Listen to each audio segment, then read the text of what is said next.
दोस्तों, आज 6 अगस्त केंद्रीय कर्मी पेंशनर्स और सैनिक खबरों में सबसे पहले बात करेंगे। पूर्व सैनिकों के 2 बच्चों का सीए खातों में क्रेडिट होना शुरू हुआ, मैसेज आना शुरू हुए हैं। कई लोगों के मैसेज आए हैं। सीए 24,000 मिल रहा है या 48,000 कितना मिल रहा है, इस पर बड़ी अपडेट है। और 8th पे कमीशन में 5 से 7% का इंक्रीमेंट, साल में बेसिक 2 लाख का फ़ायदा मिलेगा, इस पर बड़ी अपडेट है। सुप्रीम कोर्ट का दोहरा रवैया, इक्वल एमएसपी और एक्स रूप पे पर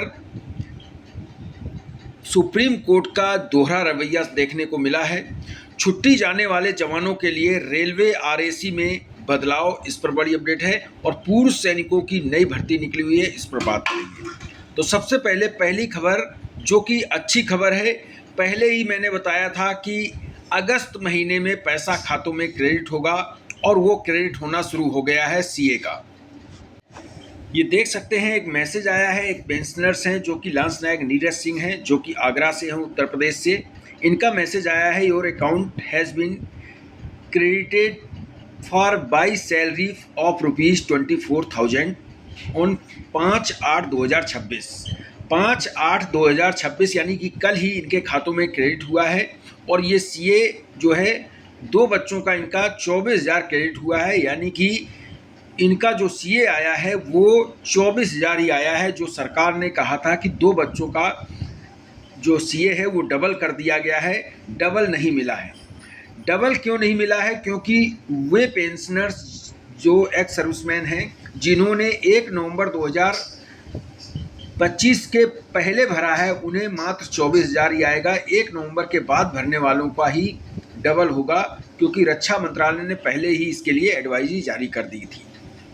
एक दूसरे पेंशनर्स हैं जिनका मैसेज आया है, वो भी मैं आपको दिखा देता हूँ। ये आप देख सकते हैं। Ram Ram sir, CA credit हो गया है हमारा। अक्टूबर 28 अक्टूबर को इन्होंने अप्लाई किया था 2025 में। 12,000 के हिसाब से 2 बच्चों का जो आया है 24,000 आया है, यानी कि अक्टूबर 28 को इन्होंने भरा था। और 1 नवंबर के बाद जिन्होंने भरेंगे उन्हें 48,000 आ सकता है, क्योंकि सरकार के जो आदेश के अनुसार जो 1 नवंबर के बाद भरेंगे उन्हें डबल मिलेगा। लेकिन अभी जिनका भी सीए आया है वो ज़्यादातर 1 नवंबर से पहले वालों का ही क्रेडिट हुआ है। 1 नवंबर के बाद जिन्होंने भरा है अभी उनका क्रेडिट नहीं हुआ है। क्या आपका सीए आया है या आपको इंतज़ार करना पड़ेगा? 2-4 दिन में आपका भी सीए क्रेडिट हो जाएगा। अगर जिला सैनिक बोर्ड, राज्य सैनिक बोर्ड, केंद्रीय सैनिक बोर्ड से अप्रूव हो जाता है, रिकमेंड हो जाता है, तो आपका खातों में क्रेडिट होगा। अगर अप्रूव नहीं हुआ है तो आपका नहीं क्रेडिट होगा। तो इसलिए आप उतना स्टेटस चेक करते रहें और ये भी कमेंट करें कि आपका सीए आया कि नहीं आया और कितना आया है। 8th पे कमीशन पर बड़ी अपडेट है। बता दें, केंद्रीय कर्मचारी संगठनों ने जो एक मांग की है वो कि मिलने की पूरी संभावना है। केंद्रीय कर्मचारियों की मांग है कि हर साल जो सालाना इंक्रीमेंट लगता है 3% का बेसिक में, वो बढ़ाकर 6% या 7% तक किया जाना चाहिए। अगर ऐसा किया जाता है तो 20 लाख रुपए बेसिक पे इन 10 ईयर्स फॉर पे लेवल 8 के एम्प्लॉय को फ़ायदा मिलेगा, यानी कि 10 सालों में 20 लाख एक्स्ट्रा फ़ायदा मिलेगा।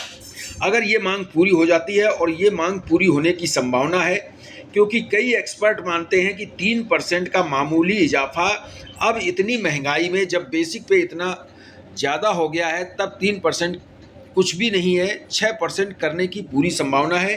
कई कर्मचारी संगठन हैं जिन्होंने 5% की भी मांग की है, और किसी ने 6% की, किसी ने 7% की भी मांग की है। ये मांग की है NCJCM ने 6% की, all India defence employ federation ने 6% की, federation of national postal organisation ने 6% की। इसके बाद all India new pension scheme employ federation के लिए 7% की उन्होंने मांग की है। रेलवे सुपरवाइजर एसोसिएशन ने 5% की मांग की है। ये मांग अगर पूरी हो जाती है तो इसमें 10 साल में 10-20 लाख रुपए का एक्स्ट्रा फ़ायदा मिलेगा, क्योंकि ये बढ़ोतरी जब हर साल होगी, पहली साल 6%, दूसरी साल 6%, तो ये बढ़कर 20 लाख रुपए आपकी बेसिक जो पेस और सैलरी मिलेगी उसमें 20 लाख का इजाफा होगा। ये आप देख सकते हैं पे लेवल 8 के जो एम्प्लॉई हैं 18,000 बेसिक ले रहे हैं। 10 साल में 3% इंक्रीमेंट होता है तो 52 लाख रुपए, और टोटल पे में 10 साल में 6% इंक्रीमेंट होता है तो 59.79 लाख रुपए का फ़ायदा मिलेगा। यानी कि एक्स्ट्रा बेसिक पे 10 ईयर में 7.79 लाख रुपए का फ़ायदा होगा पे लेवल 1 के जो 18,000 जिन्हें फ़ायदा मिलता है। अगर पे लेवल 8 के कर्मचारी हैं उन्हें इसका लगभग 20 लाख का 10 साल में फ़ायदा होगा। तो ये फ़ायदा मिल सकता है अगर 6% का एनुअल इंक्रीमेंट हो जाता है तो। सुप्रीम कोर्ट का दोहरा रवैया देखने को मिला है इक्वल एमएसपी को लेकर और एक्स ग्रुप पे को लेकर, क्योंकि एक फैसला सुप्रीम कोर्ट ने दिया है जो कि अफसरों के लिए अच्छी खबर है, और वहीं जवानों के लिए निराशाजनक ये खबर है कि सुप्रीम कोर्ट जवानों के लिए नए नियम पर काम करता है। वहीं सुप्रीम कोर्ट जो ऑफिसर के लिए नियम है उसको सरकार और सेना को भी कह देता है कि इन नियमों में बदलाव किया जाना चाहिए। सुप्रीम कोर्ट ने पूछा क्या प्रशिक्षण से निष्कासित कैडेटों को पूर्व सैन्य कर्मियों के रूप में कोटा दिया जा सकता है, क्या उन्हें कोटा मिलना चाहिए, क्यों नहीं मिलना चाहिए, ये भी पूछा है। सुप्रीम कोर्ट ने मंगलवार को कहा कि वह इस बात पर विचार करेगा कि प्रशिक्षण के दौरान विकलांगता के कारण सेना से निकाले गए जो कैडर अधिकारी हैं उन्हें पूर्व सैनिकों का दर्जा मिलना चाहिए, पूर्व सैनिकों का फ़ायदा मिलना चाहिए।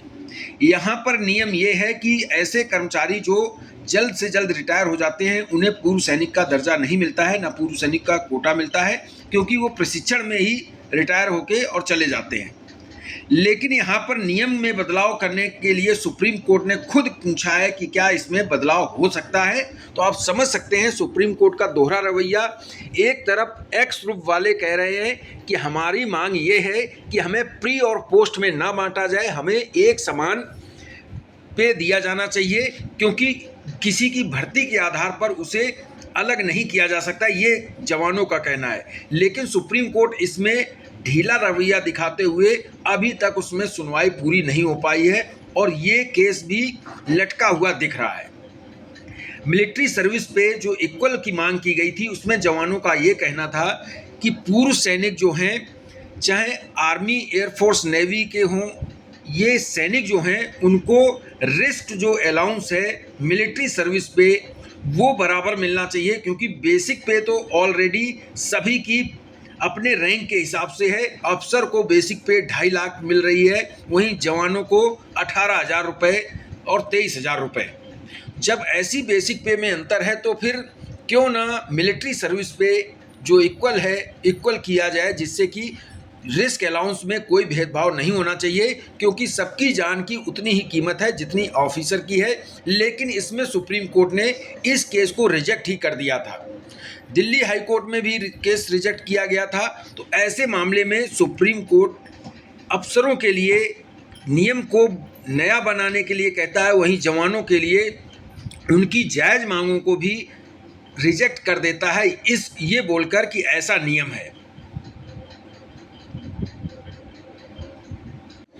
एक दूसरी बड़ी खबर है, रेलवे में यात्रा करने वाले रेलवे ने एक बड़ी खुशखबरी दी है। अगर आपकी आरएसी टिकट है और आप यात्रा कर रहे हैं तो आपके लिए अच्छी खबर है। Complete bed roll kit linen and blanket to RAC passenger.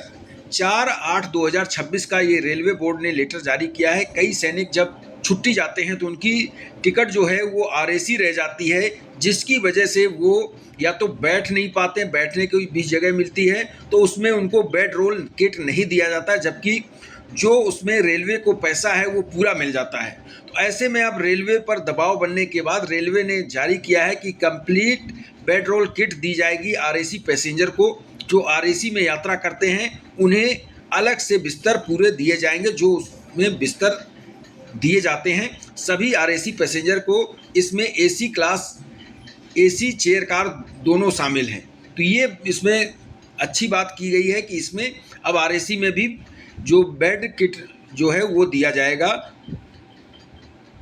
Job से लेटेस्ट अपडेट है, बता दें पूर्व सैनिकों के लिए एक भर्ती निकली हुई है, जिसका मैं एक डिटेल वीडियो आज दोपहर 2 बजे बनाऊंगा, जिसको ज़रूर देख लें। पूर्व सैनिकों के लिए अच्छी खबर है और ये भर्ती जो है पूर्व सैनिक 10वीं पास इसमें अप्लाई कर सकते हैं। ये थी जानकारी, इस वीडियो में इतना ही। थैंक यू, जय हिंद।